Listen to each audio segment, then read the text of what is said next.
பிற துறைகளில் உதவியாளர் உள்ளிட்ட மொத்தம் 2327 பணிகள் இன்று இந்த தேர்வுல நம்ம மாணவர்களுக்கு வழங்க இருக்கிறோம். இதுல தேர்ச்சி பெற்று நல்ல மார்க் மதிப்பெண் எடுக்கக்கூடிய மாணவர்கள் அடுத்த மெயின் எக்ஸாமுக்கு போவாங்க. அந்த மெயின் எக்ஸாம் முடிச்சப்பறம் இவங்க 2327 பேருக்கு இதுல அரசு பணி நியமனம் கிடைக்க வாய்ப்பு இருக்குது.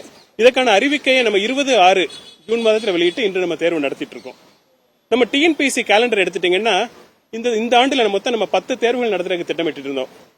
இந்த 10 தேர்வுகள்ல 8 தேர்வுகளுக்கு நோட்டிபிகேஷன்ஸ் நம்ம போட்டு தேர்வுகள் சிலது முடிஞ்சிருக்கு, சிலது நடந்துட்டு இருக்கு, சிலதுக்கான விண்ணப்பங்கள் நம்ம பெற்று இப்போ நம்ம அதை ப்ராசஸ் பண்ணிட்டு இருக்கோம்.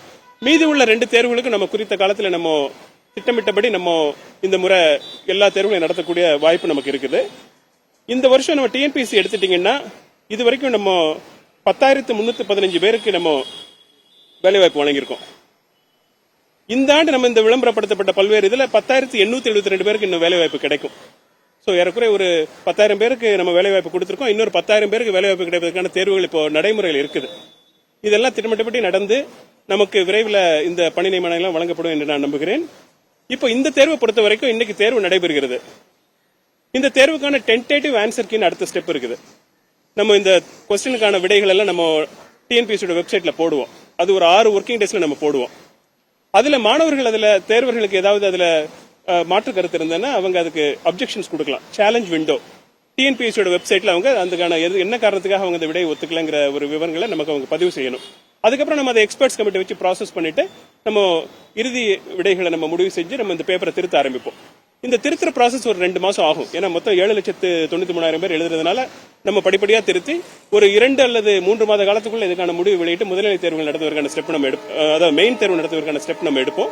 அது அந்த நம்ம பிரிலிமினரி திருத்தினப்புறம் ஒரு 1.5 மாச காலத்தில் அந்த மெயின் தேர்வு நடைபெறும். அதுக்கப்புறம் இதுக்கு இன்டர்வியூ கிடையாது இந்த போஸ்ட்டுக்கெல்லாம்.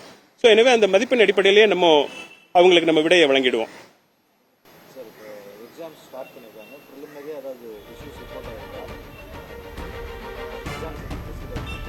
இதேபோல நம்ம சொல்லியிருந்தோம் அந்த தேர்வுக்கும் தேர்வு முடிவுகளுக்குமான இடைவெளியை குறைப்போம், விரைவில் தேர்வு முடிவுகளை வெளியிடுவோம்.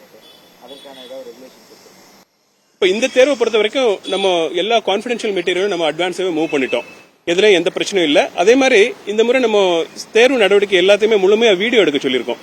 அந்த முக்கிய கட்டங்கள் எல்லாத்துலயுமே இங்க வீடியோகிராஃபர் இருக்காங்க. நம்ம தமிழ்நாடு தேர்வாணையத்தில் நியமிக்கப்பட்ட வீடியோகிராஃபர். அவர் ஒவ்வொரு கட்டத்தையும் அங்கேயே இருந்து அதை கேப்சர் பண்றாரு. அதனால இதுவரைக்கும் எந்த விதமான பிரச்சனைகள் நமக்கு இருக்கிற மாதிரி தெரியல. அதே மாதிரி எல்லா மையங்கள்லயும் நம்ம மருத்துவ உதவிக்கான ஏற்பாடு, கரண்ட் கட்டாகாம இருக்கிறதுக்கான ஏற்பாடு, அது மாதிரி பேருந்து வசதி மாணவர்கள் ஈஸியா வந்து சேரும்னு சொல்லிட்டு அதுக்கான வசதி எல்லாமே மாவட்ட ஆட்சித்தலைவர்கள் ஏற்பாடு பண்ணி கொடுத்திருக்காங்க. அதே போல இந்த தேர்வுகளை கண்காணிக்கிறதுக்காக டெப்டி கலெக்டர் லெவல்ல நம்ம மானிட்டரிங் ஆஃபீஸர்ஸ் போட்டிருக்கோம். பறக்கும் படையும் இயங்கிட்டு இருக்கு. அதுபோல டிஎன்பிஎஸ்சி சார்பில் ஒரு அதிகாரி இங்க எப்பவுமே இருக்காரு. ஒவ்வொரு மையத்திலும் இருக்கிற மாதிரி நம்ம ஏற்பாடு பண்ணிருக்கோம். அதனால இதுவரைக்கும் எந்த பிரச்சனையும் நம்ம நோட்டீஸ்க்கு வரல. ஸ்மூத்தா நடந்துட்டு இருக்கு.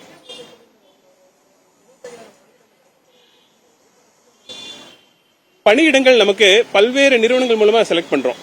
இப்ப சில பணியிடங்கள் டிஎன்பிஎஸ்சி மூலமா நம்ம செலக்ட் பண்றோம். சிலது டீச்சர்ஸ் ரெக்ரூட்மெண்ட் போர்டு அல்லது மெடிக்கல் ரெக்ரூட்மெண்ட் போர்டு போன்ற பல்வேறு அமைப்புகள் இருக்குது.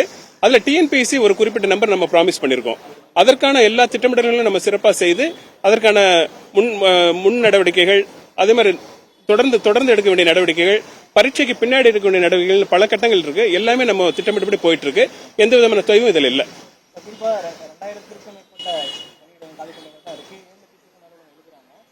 லாஸ்ட் டைம் நம்ம கம்பேர் பண்றப்போ ஆன்சர் ஷீட்டை வேலிட் பண்றதுக்கான எக்யூப்மெண்ட்ஸ் அந்த மாதிரியான விஷயம் இருந்தது. அதனால இதை ஹேண்டில் பண்றதுக்கு என்ன மாதிரியான அதாவது நமக்கு காலி இடங்கள் குறைவா இருந்தாலும் தமிழ்நாட்டில் படித்த இளைஞர்கள் நிறைய பேர் தேர்வு எழுதுறாங்க.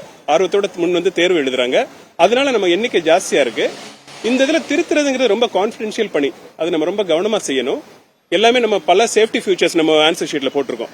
அது எல்லாத்தையும் நம்ம கரெக்டா செக் பண்ணிட்டு திருத்துறதுக்கு கொஞ்சம் நடைமுறையில டைம் ஆகும். அதனாலதான் நம்ம ஒரு வழக்கமா 2 மாதம் ஆகும். நான் உங்களுக்கு முன்னாடி நான் சொல்றேன். நம்ம டிஎன்பிஎஸ்ல இதுக்காக ஒரு 2-3 பிரத்யேக ஏற்பாடுகள் நம்ம பண்ணிருக்கோம். கூடுதல் அந்த ஸ்கேனிங் மெஷின்ஸ், கூடுதல் அந்த பயிற்சி பெற்ற நிபுணர்கள் அவங்களெல்லாம் நம்ம நியமிச்சிருக்கோம். அதனால விரைவா நம்ம முடிவுகளை போட முடியும்னு நான் நம்புறேன். எல்லாமே ப்ராசஸ்ல இருக்குது. நம்ம இப்போ நானே அதை நேரடியா கண்காணிச்சிருக்கேன். விரைவில் அது வெளியிடப்படும். டிலே ஆகாது. நல்ல ஸ்பீடா போயிட்டு இருக்கு. நமக்கு நம்பர் அது அப்ளிகன்ஸ் ஜாஸ்தியா இருக்கிறது அத்தனை ஓஎம்ஆர் ஷீட் நமக்கு வரும். அந்த ஓஎம்ஆர் ஷீட்டை டெய்லி நம்ம ஒரு குறிப்பிட்ட ரேட்ல தான் நம்ம ப்ராசஸ் பண்ண முடியும். அதனால கொஞ்சம் டைம் ஆயிட்டு இருக்கு. பட் இப்போ நம்ம அதுக்காக கூடுதல் ஏற்பாடுகள் பண்ணிருக்கோம். கூடுதல் மெஷின்ஸ் போட்டு கூடுதல் நிபுணர்களையும் நம்ம போட்டிருக்கோம். அது விரைவா நடந்துட்டு இருக்கு. நாங்க அதை பத்தி உங்களுக்கு தெளிவா விரைவில் சொல்றோம். சிஏல வந்து இணைத்தன்மை கிடையாது அப்படின்னு சொல்லிட்டு ஒரு இஷ்யூஸ்லாம் வந்தது. இந்த இணைத்தன்மை சம்பந்தமா இன்னமும் ரெகுலேட் பண்ணி சம்பந்தமா அறிவிக்க வாய்ப்பு இருக்கு. அதாவது ஈக்குவலன்ஸ் அப்படின்னு சொல்லிட்டு ஒரு சான்றிதழ் வாங்கணும். சில மாணவர்கள் இப்போ காமர்ஸ்னா அது நம்ம எல்லாருக்கும் தெரியும். பிகாம்னு ஒரு கோர்ஸ் இருக்குன்னு தெரியும். பிகாம் ஃபினான்ஷியல் மேனேஜ்மெண்ட் அல்லது பிகாம் அண்ட் ஆர்டிஃபிஷியல் இன்டெலிஜென்ஸ் கலந்து ஒரு புது சப்ஜெக்ட் படிக்கிறாங்கன்னா அது நம்ம சர்வீஸ் ரூல்ஸ்ல அந்த மாதிரி ஒரு குவாலிஃபிகேஷன் இருக்காது. எனவே அதுக்காக அந்த இணை சான்றிதழ் சொல்லிட்டு வாங்கணும். அதுக்கு ஒரு குழு இருக்குது, உயர் கல்வித்துறையில அந்த குழு இருக்குது. அந்த குழு சம்பந்தப்பட்ட அதிகாரிகள்ட்ட நான் பேசியிருக்கேன். நம்ம அது கூட அவங்க கூட கலந்து ஆலோசித்து அந்த விரைவா அந்த ஈக்குவலன்ஸ் சர்டிபிகேட் நம்ம வழங்கிட்டோம்னா அந்த மாணவர்களும் இதுக்கு எலிஜிபிள் ஆயிடுவாங்க. ஸோ அதுக்கான நடவடிக்கை நாங்கள் தொடர்ந்து க்ளோஸா எடுத்துட்டு இருக்கோம்.